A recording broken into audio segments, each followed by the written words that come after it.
Kirby and tons of other artists, they would draw Captain America in really a bodysuit, and they would put fish scales on him, which represent the kind of scale mail, the chain mail that he wears. I wanted my guy to look kind of look like a gladiator almost, to have sort of I wanted him to look like he was wearing armor, so you could really see this thing on top of him. I think it also harkens back to the heroes of the past.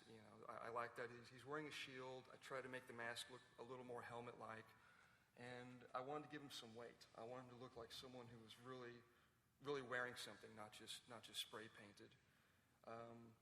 And the idea that this guy was from World War II. He had to protect himself. He's not carrying a gun, so he has to worry not just about where he can put his shield. If a bullet hits him in the chest, it has to be deflected somehow. And back then, you didn't have Kevlar. It was, it came down to little metal scales. And quite frankly, I just find it aesthetically pleasing. I like seeing the detail there, the way it wraps around his body. When there's movement, you can see the scale sort of floating a bit off his shoulder and things like that. As you mentioned, I took the character over after 9/11, and part of what I really wanted to see in the series was him being the only person wearing a costume. I didn't want supervillain of the week. I didn't want these characters and colorful creatures that sort of just didn't feel very real to me right then. I wanted us to see everything through him, and I wanted him to be very special in that world. So we kind of went with more military type villains, and went with a more real world scenario where he was kind of the only superhero. And then here are the sketches for your recent redesign. And this is the beginning of the process of my design, reapproaching the character. My general way of looking at the character is really no different from John's at all. So the way I want to draw him is in this classic look that would represent what Jack Kirby and Joe Simon had come up with. But being asked to do something to reboot the character where a new person is wearing his costume, and this character is his old sidekick, back from the dead, it's a long story, who's now that Captain America currently in the comics has been assassinated, and he has remained assassinated for the last year, and they had, at least in the writer's mind, was to have sort of his understudy become the new Cap, and to do that, they need some kind of bold look that is going to be taking a little bit of a separation, something that would reflect the look of that modern character who was mostly wearing dark colors, either black or dark blue, and was loaded up with weapons and whatnot. And when this happened, when the redesign was put together, it did get a certain amount of attention just on the idea that you're giving Captain America a gun. But given that Captain America was invented for World War II and was shown many times on many covers holding a machine gun, as well as his sidekick partner, who was like a 13-year-old boy carrying a machine gun, I can't say there's a great deal of offense to be taken for this, given what its history was.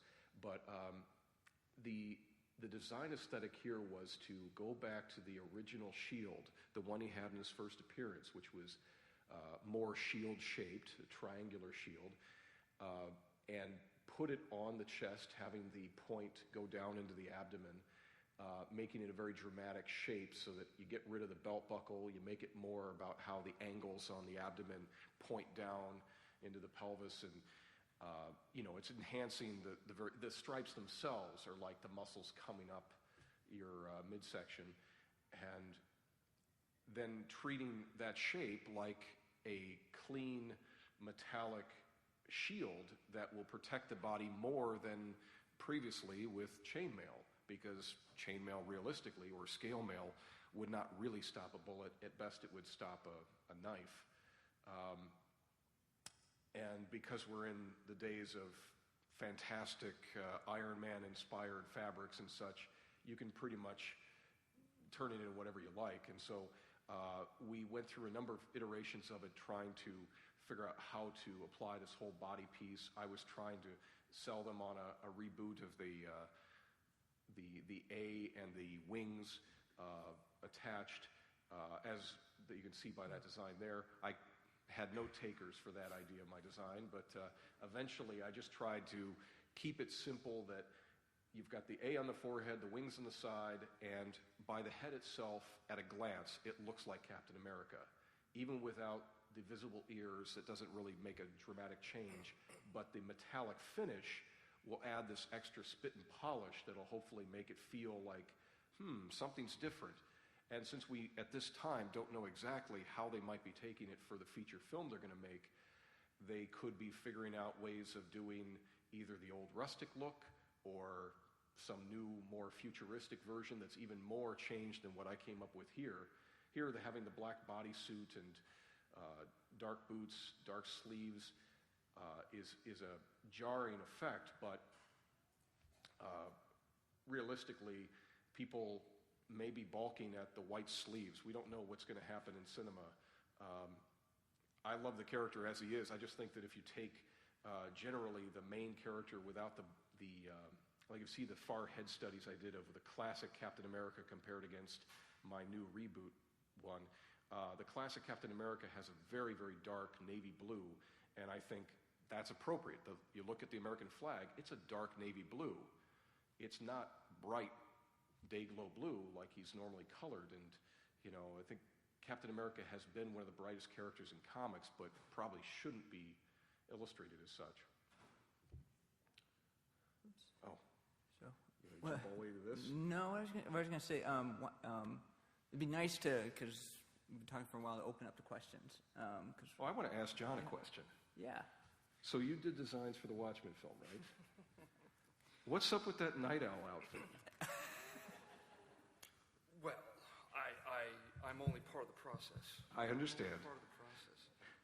How come he's not an out-of-shape Adam West style That's more Batman about the type? actor, isn't it? Well, it's more about the director, I'd say. Well, so. it doesn't mean I designed him to be, my guy's heftier. My art's truer to the. Oh, is that right? It is, yeah. And so he just didn't want to go in that direction? You'd have to ask him. There are microphones there and there. It's more the mental idea. Anybody else wants to ask a question. Was he pressured by And also the studio action people? figure will not look good with the big belly, so. It's what the character is. He's based on an owl. Owls are wide set. It made sense. Yeah, I agree. You know this? Come on. No, I'm telling you, I've got him the way I did him. He's not in shape. His costume kind of helps to make him look like he's in shape, but my guy has a very wide. My guy's a little more Fred Flintstone. He is. So you'd like it, what I did. Huh? I probably would. I probably would. Well, you can tell your director. I'm very disappointed. I can't wait to tell him.